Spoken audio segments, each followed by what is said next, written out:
Let us tell the stories that our mothers couldn't. Let us be neon, let us be angels, let us play frisbee with our halos. Let us inhale, exhale, shout without you catching our breath and squeezing until we swell. Let us eat the stars, our twisted guts illuminate the dark. Let us tiger lust and vomit hearts. Let us fall and skin our knees. And Father, please don't sew our jeans. Hello everyone, my name is Sarah McCreadie. I got some poetry for you this evening.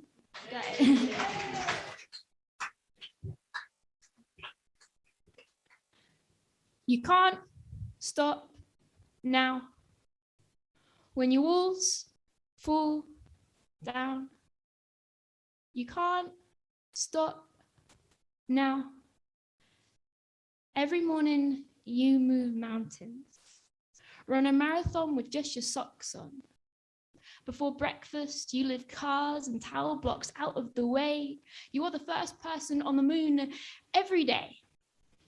And you can't stop now because of how good it feels when you do make it out of bed. You sit on your sofa in the high-rise while blood-speckled doves fly by the window and you let go of hesitations and reservations that for 2 days had sewn you to the carpet by the laces of your Nikes, your unstared words sticking tightly to your teeth. You take your pulse off pause and you step out the door. And you know you can't stop now. Because when your mum was young, she had sunbeams shining out of her brown skin. And you thought her work clothes were her only clothes. And you thought everyone's mum always wore a name tag. Because when you saw her last, she looked so tired. You can't stop now. Because how can you stop when your dog looks at you like that? And you can't stop because you were taught to swim in an ocean of tears and you built a lifestyle out of fear. And when you pulled it down, you realized the sky was blue. Yeah, you can't stop. No, you can't stop because I love myself are the 3 dirtiest words in the English language. So walk into a room and scream them.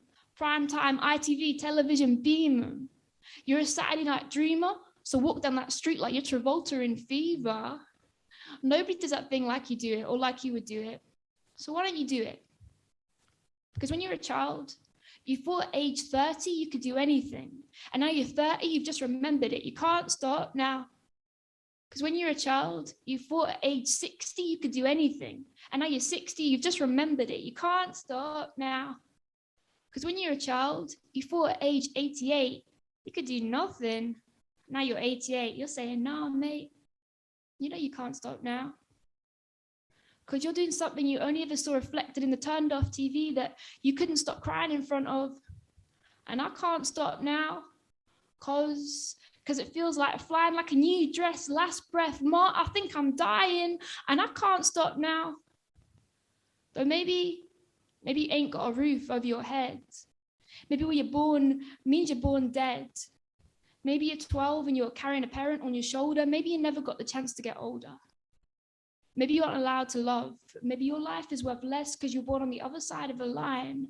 Maybe just because you have a heart that beats, hands that build, and a brain that can do anything. That's not enough for you to be seen as human. Maybe you can't stop because you didn't have the option to get started. Thank you very much.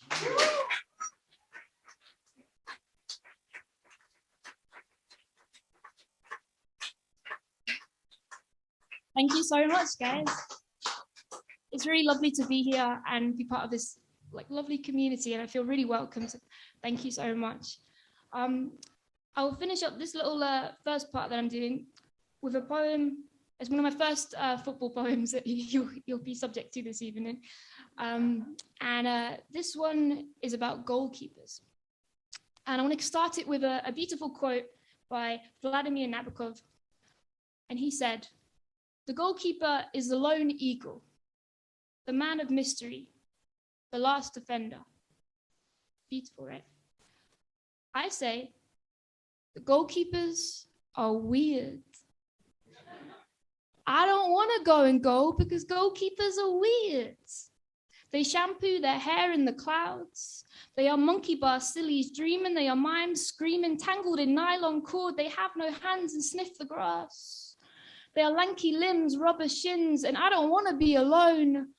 My ma would be mad. My pa ashamed. I don't want to go in goal because goalkeepers are weird. Thank you very much.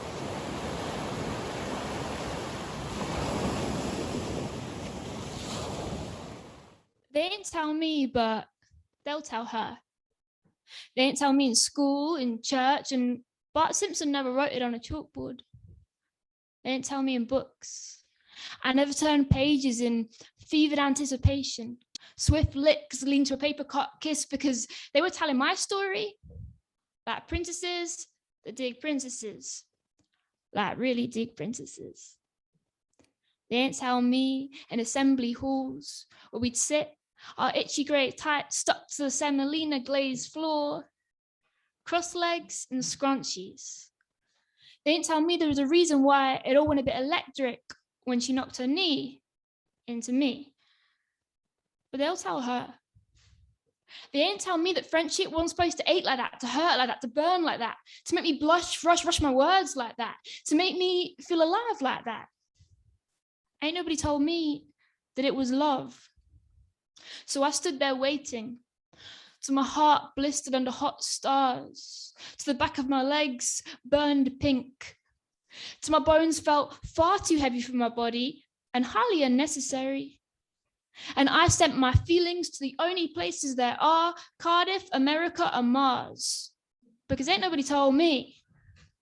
But they'll tell her. Tell her.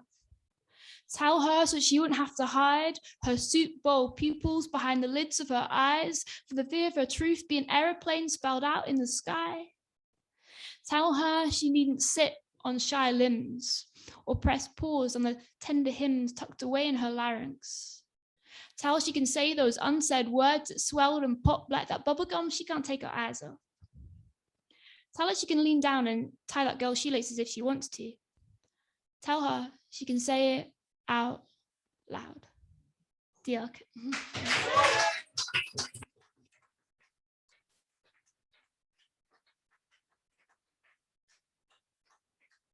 Thank you so much. You having a nice time? Yes. Good.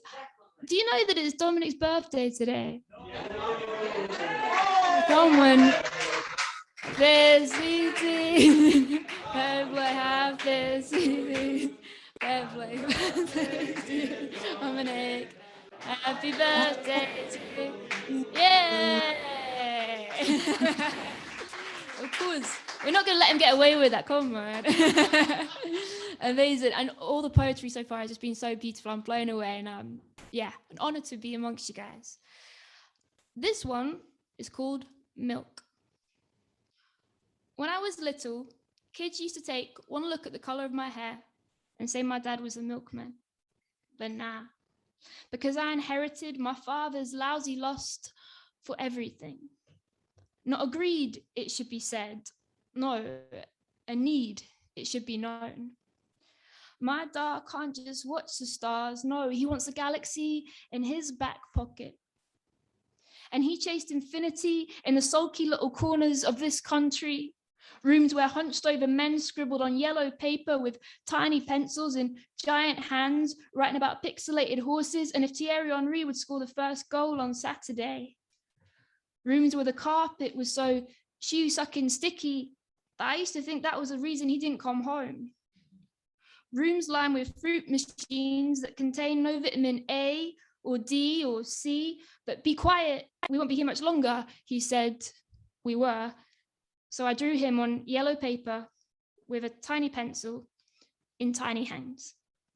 And I can't just watch the stars, no, I want the galaxy in my back pocket. I recall aged 11 chasing heaven with a lad called Graham, caught on primary school CCTV, stealing milk cartons intended for the nursery school children, then feverishly drinking them in a toilet cubicle. Forgive me, Father, for your sins, because my gene wounds were throbbing. And my dad ain't the milkman, but this is the milk I was given. This is the milk I drank. Our parents placed hot bottles upon our baby lips, loaded with every bad thing about them. But this is the milk that made me grow. And I'm 5'3", but most of the time I feel 7 feet tall, like I could comfortably play in the NBA. So I guess there was some good stuff in there too. Yeah, I can't shake the can't stop, shan't stops, and I never want to miss night turning into day. But there ain't no trouble soothing the gravel in my shoes, beating the summer blossom blues with a whole load of milk. And while I'm here, shout out to cows. Shout out to the milk carton kids who never got found. Shout out to the tooth fairies hooked on milk teeth who, just like my dad, spend their life chasing the cool side of the pillow. And it was to my surprise that that time he cried. His tears looked like everyone else's. Thank you very much.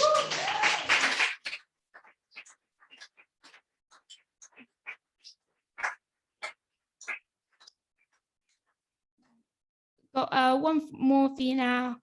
I'll just sort of preface this by saying that dwi'n dysgu Cymraeg, I'm a Welsh learner, and this is a story about how I discovered the beauty of the Welsh language.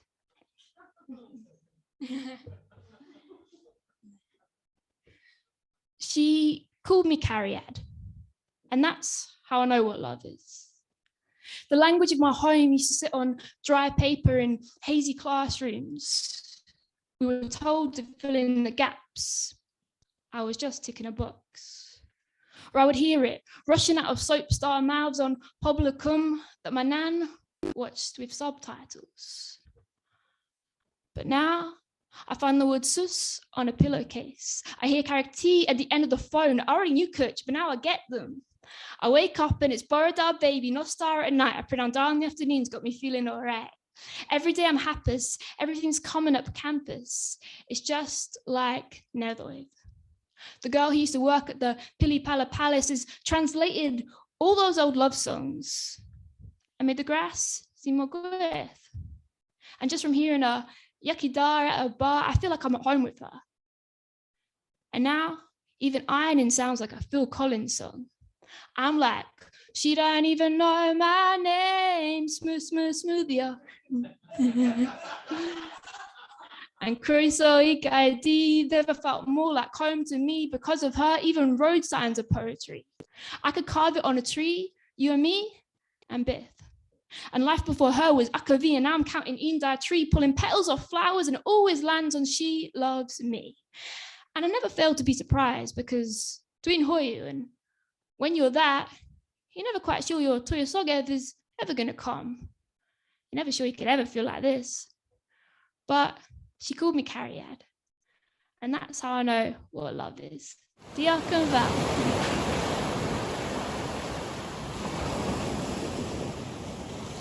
Hello everyone, welcome back. You're all right. I've gained a jumper, and it's very cozy. All right, so this is another football poem. I'm wearing a Ronaldo t-shirt underneath this. I thought I should probably read this because it's got a bit about him in it. It would be very disrespectful not to do that, I feel like now. Anyways, I love football. I think it's very beautiful and balletic, and I think it's art is the working class ballet after all. And I want to talk about football. I want to talk about perfection. The first person in the world I ever saw be the best at something. I want to talk about Ronaldo. The yellow blur from Brazil, the one who had the gates of heaven in the gap of his teeth, and he always smiled to let the world see. I want to talk about joy. I'll tell you about how he'd run through men like a puppy pounding. Ask me about superheroes. Forget movies and comic books. I want to talk about socks over knees and total 90s. I want to talk about Thierry Henry, about artistry and audacity, and how I carry that back heel that went through that Charlton defender's legs into the goal, always with me. Ask me about beauty. I will show you David Beckham in the 90s. The hair and free kicks that felt like a ticket to anywhere. Ask me about school. And I talk about football, but the girls weren't allowed to play. But we met up after school and we did it anyway. Our passes to each other were scrunched up notes of defiance. Our first murmurs of inequality as we laced up each other's boots. I want to talk about courage, self-confidence too. I want to talk about how Robson Kanu, and how in the biggest game of his life, in the Euros for Wales, he seized the day, he twisted and turned in a slow motion hurricane of boldness and skill, and he scored. Ask me about first love, and I'll tell you that Cardiff City FC was my first girlfriend. Ask me about religion, now that's too easy. Ask me about politics, I'll tell you that rugby is Tory, and right now I'd really rather just talk about football. Ask me about the passage of time, because I've seen boy wonders walk off fields and never return. I've seen them take first tender Umbro steps onto pitches, and I've seen them older and redder in flip-flops on yachts. I've seen the front page throbbing youth fade. I've seen boy wonders retire. Ask me about depression, and I'll tell you that sometimes you need a ref's whistle to get out of bed. That sometimes you live for Saturday afternoon, inhaling the hymns and the burger vans, my heart would start a slow beat again. I want to talk about literature, because I know that pathetic fallacy was why it always rained when we lost at Wembley. Ask me about being an only child, and I'll tell you I was never alone.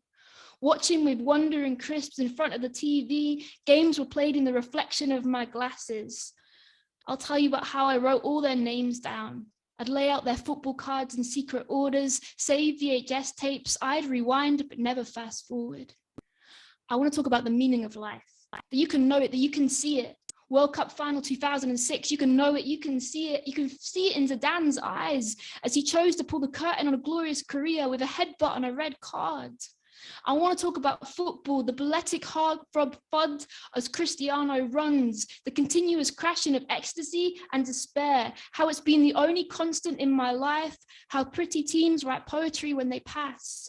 Ask me to talk about football and I'll write you a poem. Thank you.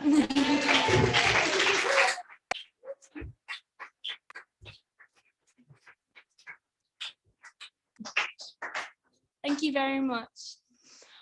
This next one's about these two boys that I met in Gloucester. And these two boys came here looking for Ibiza. Well, they were booking for Ibiza. They want hot sun, wet ocean dreams, and waking up every morning smelling of sun cream. We can leave it all behind, they said. We can leave it all behind. They said there's nothing around here, just gym and sleep and watching boxing in the pub and gym and sleep. We can leave it all behind, they said. We can leave it all behind. One of them's got their grandparents tattooed on his arm, so they'll be going to Ibiza too. Their mate's not going, he's got a girlfriend now, says he's not allowed. Instead, he'll spend the summer sticking with sweat to his girl's leather sofa, night after night after night after night, watching Love Island. Well, Jack's got a girlfriend too, but he says September's a long time away. We can leave it all behind, they said, we can leave it all behind. Anyway, these boys, they got the real thing coming. They want sundown on the come down, suns up on the come up, beach balls and burnt shoulders and balancing the universe on the tip of their tongue. We can leave it all behind, they said, we can leave it all behind. The same Wednesday night, club nights, always fighting the same guys, ready meals, new sofa deals, dressed down Fridays. It's supposed to be the glory days. Everyone comes here looking for somewhere else, they said. These two boys came here looking for Ibiza. Well, they were booking for Ibiza. Thanks.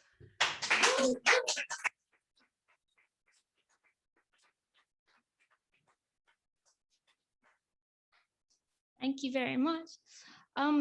This last one for this part, basically is this long ass poem. It's not that long, it's about 2 minutes or something, but I was just moved to write it because it's basically born out of someone saying to me that we didn't need pride anymore. Like, you know, gay pride and that. They said they didn't need it anymore. And I was like, what are you on about? Of course we bloody need it. There's a poem all about that.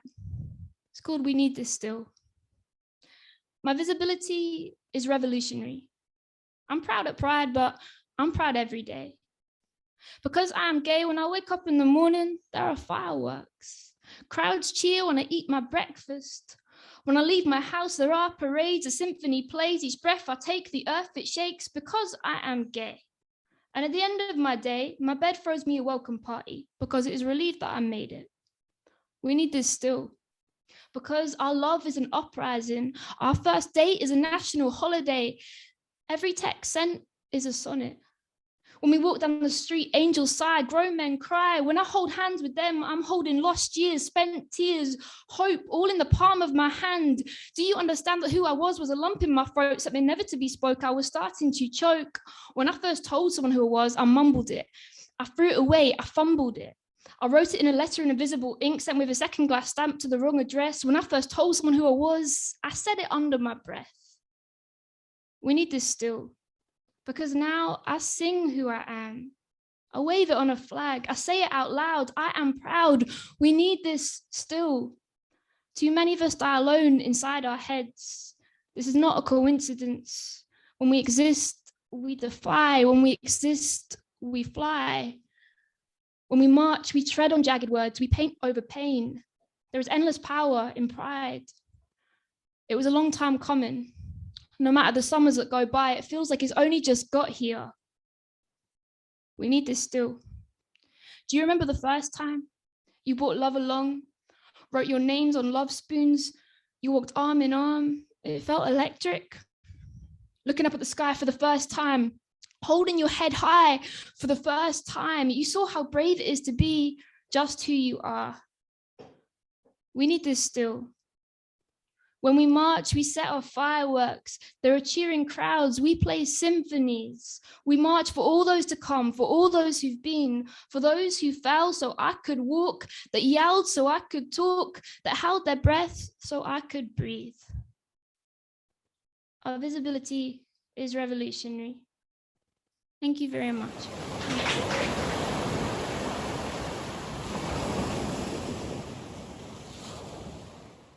Girls are gods who will lend hair ties, who will sink ships with sighs from chapstick lips, who will hold your hair back when you're neck deep in toilet porcelain, who will form boundless bonds and will fight for their right to exist as humans, even though they know they are gods. Girl gangs with braces decide the end of the world on the backs of buses whilst calling each other babe. Hot and yellow summer evenings, girls hang out of third-story windows, dropping obscenities below that somehow sound like the sweetest sonnets. Girls balance universes in each palm with a nonchalance that comes from self-made confidence. And if girls aren't gods, then why did Billie Holiday sound like that? Girls are gods, and some of them can grow humans inside of them. Lights off, she's at home, slow dance swaying with a baby wailing in her arms, doing it alone because girls are gods. Girls are gods with zits and tits, and if girls aren't gods, then why didn't her brain explode when she was catcalled for the third time that day? Girls are gods with perfect patience, some bleed profusely on a monthly basis and don't ask for sick days. Girls trailblaze, set fire to the male gaze, and burn the instructions to tell them how to fix things, nix things, the how-tos, the house to bees, based off something someone else wants to see. And don't tell them to smile, because their smiles will break you. Ain't you know girls are born golden? Nothing more ethereal than soft back of the neck curls tangled in the gold chain of a necklace. Nothing more powerful than girls holding hands. Girls in parka coats in Canada. Girls in crop tops in Jamaica. Girls in crop tops in Glasgow in November. Girls are goods. Pouting in pastel on pedestals we built for each other. From the womb to the tomb, we are gods. Thank you.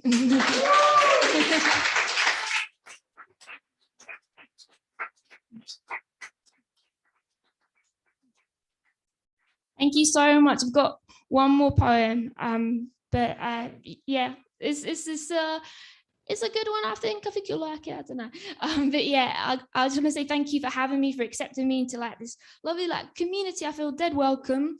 Thank you to all yous at home and the Zoom and that surfing the web. Go on, and then thank you to Dominic for bringing me here and being so lovely. was supposed to happen in March, damn, and then something happened. I can't remember what happened, like, but I couldn't come then. So but here now, and it's wonderful. So that thing that happened, this is what this thing's about right now, this last poem. And it's basically something that I wrote like in deepest, darkest lockdown. And it was about all the things that I was missing and all the little mundane things that I was daydreaming about. And things that I hope that in this awful time that we can like carry on forward, and the good stuff that we can keep from it, perhaps. It's called Baby, I've Been Dreaming. Baby, I've been dreaming that the graves weren't there, just fields of flowers and messages of love. Baby, I've been dreaming of a sun-blessed court where I can sink banalities and basketballs until the day is done and step outside once more, just to go to the shop and get a cold can of pop. Baby, I've been dreaming of an orange number 45, a bus that sways me gently through the night and takes me home. Baby, I've been dreaming of daps hanging down from chairs and accidentally knocking ankles with a friend. Now, what becomes of you who has found out you didn't need to break back over office block grey blocks, that you could sit around at home and call your nan up on the phone and wear your best clothes that nobody sees, walk the dog home and notice the trees, grow your hair long damaged past your knees. Baby, I've been dreaming of a new joy in being close enough to count a freckle on a cheek or see the mouth of a stranger. Springtime showed me newly buzz-cut boys who learnt to love the shape of their heads. Springtime showed me giants of kindness who didn't get to go home. Springtime showed me giants of excess who took it all home, but perhaps it's not that black and white, we're all just trying to survive. There is a lamp called empathy that lights up this whole street. Baby, I've been dreaming that the light stays on. Baby, I've been dreaming. Thank you, Carmarthen. I love you. Bye.